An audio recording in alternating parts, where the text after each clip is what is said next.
বরাবর মাকে দেখেছি মাছের মুড়ো বা পেটি কখনো পাতে নেবে না, সব সময় লেজার মাছটুকু মায়ের জন্য তোলা থাকে। বড় হওয়ার পর একদিন জিজ্ঞাসা করেছিলাম, আচ্ছা মা, তুমি সব সময় লেজার মাছটা খাও কেন?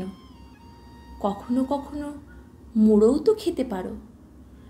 বাবা সেটা শুনে মুখ টিপে হেসে বলেছিল, তোর দিদা তো তোর মাকে শুধু লেজার মাছ খাইয়েছে, তাই তোর মা লেজা ছাড়া অন্য মাছের স্বাদ বোঝে না। আমি বলেছিলাম, লেজার মাছে তো প্রচুর কাঁটা, ভালো লাগে তোমার?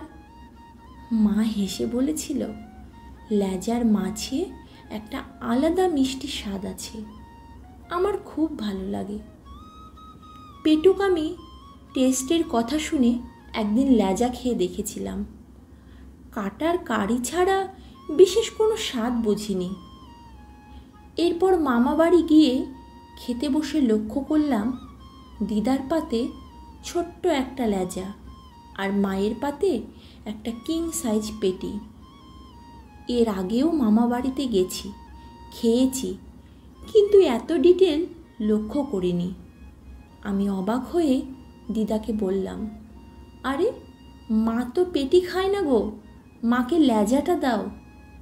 দিদা হেসে বলল, আমি তো তোর মায়ের মা, আমি জানবো না তোর মা কি খায় আর না খায়?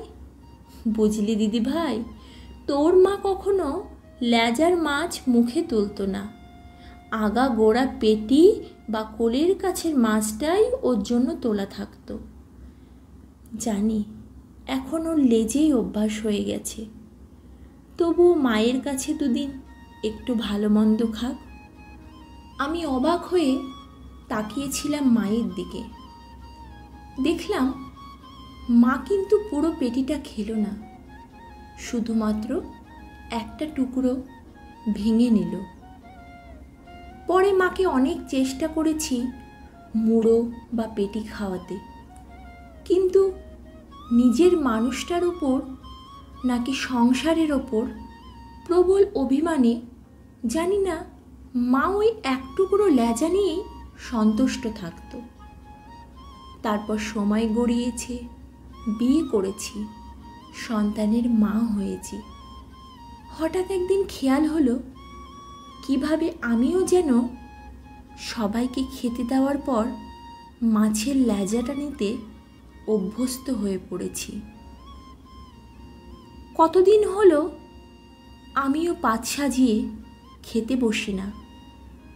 ভালো মন্দ রান্না হলে প্লেট ভর্তি করে নয়, বরং ছোট্ট একটা বাটি করে নিয়ে চেখে দেখতেই অভ্যস্ত হয়ে গেছি। না, জোর করে নয়, বাধ্য হয়েও নয়।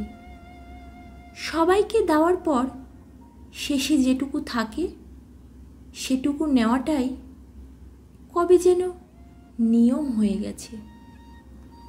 আচ্ছা, মেয়ে থেকে স্ত্রী, বৌমা, মা পোস্টে উত্তীর্ণ হওয়ার পর কি মেয়েদের জিভের স্বাদকোরকগুলি ইনঅ্যাক্টিভ হয়ে যায়?